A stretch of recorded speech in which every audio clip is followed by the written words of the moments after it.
बिस्मिल्लाहिर्रहमानिर्रहीम अस्सलाम वालेकुम welcome back to my channel. उम्मीद आप सब खैरियत से होंगे। आज आपके साथ बीफ कौरमा शेयर कर रही हूँ। ईद स्पेशल रेसिपी है और बहुत झटपट बन जाने वाली रेसिपी है। आप इसे ज़रूर ट्राई करिएगा।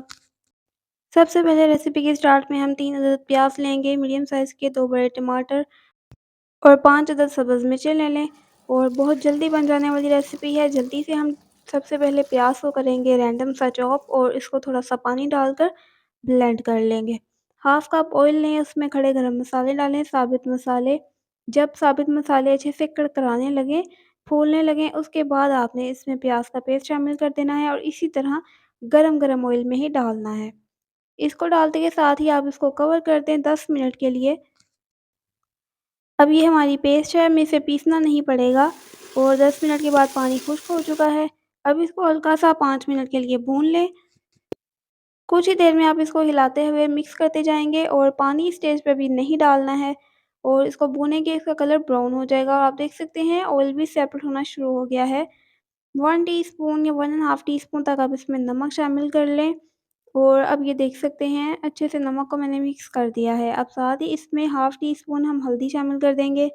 1 टीस्पून मैंने इसके अंदर शामिल किया है लाल मिर्च का पाउडर और यहाँ पे हाफ़ टी स्पून मैंने इसमें शामिल किया है कश्मीरी लाल मिर्च का पाउडर। और पानी मैंने अभी इसमें शामिल नहीं किया है, आप भी नहीं डालिएगा। अभी हमें सिर्फ़ मसालों के साथ इसको मिक्स करते जाना है और अब साथ ही इसमें 1 टेबलस्पून भर के अदरक लहसुन का पेस्ट शामिल कर दें और इसको हल्का-हल्का साथ-साथ भूनते जाएँ। अदरक लहसुन के साथ 2 मिनट भूनने के बाद हम इसके अंदर गोश्त डाल देंगे और 1 किलो बीफ का गोश्त लिया है। इसको इसमें डालने के बाद हम अच्छे से इसके साथ भून लेंगे जब तक कि थोड़ा-सा गोश्त का कलर चेंज हो जाता है। तब तक आप टमाटर और जो सब्ज़ मिर्चें हैं उनको भी हल्के से रैंडम सा आप काट लें और थोड़ा-सा पानी डालकर इसका पेस्ट बना लें। पीसने के लिए बहुत ज़्यादा मेहनत नहीं करनी पड़ेगी, बहुत दानेदार कोरमा रेडी होगा। अब इस पेस्ट को हमने इसमें शामिल कर दिया है। इसको शामिल करने के बाद दोबारा फिर से हम 10 मिनट कवर करेंगे, जब तक इसका पानी ड्राई हो जाएगा और इस तरीके से बहुत जल्दी से हमारी कुकिंग हो जाती है। अब आप देख सकते हैं ये पूरी तरह पानी हल्का ड्राई नहीं हुआ है। हम इसको इस तरीके से अब कवर हटाकर इसको भूनेंगे और साथ ही इसमें हम मसाले डालेंगे। मसाले डालते हुए इसको भूनते जाएँगे।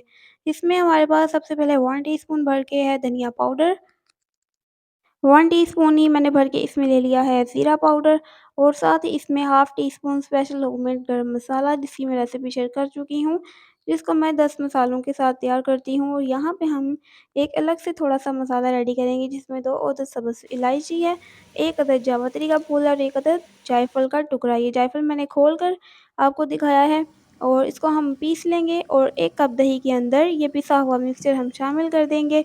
बस हम कितना ईज़ी है, इसके साथ बहुत ज़्यादा अच्छी खुशबू आएगी।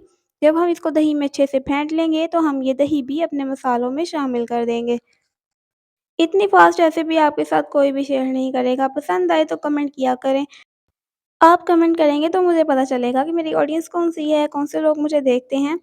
और इस तरीके से अब दही डालने के बाद हमने मसाले को अच्छे से भून लेना है, अपनी तसल्ली कर लें, ऑयल छोड़ दिया है मसाले ने। और अब इसमें आप हस्बे ज़रूरत पानी डाल लें, जितना आपका गोश्त गलने में लगता है प्रेशर लगा लें और हमारा डिलीशियस सा कौरमा तैयार है। देखिए कितनी जल्दी रेडी हो गया है। रेसिपी को ट्राई करें। नेक्स्ट रेसिपी तक के लिए अल्लाह हाफ़िज़।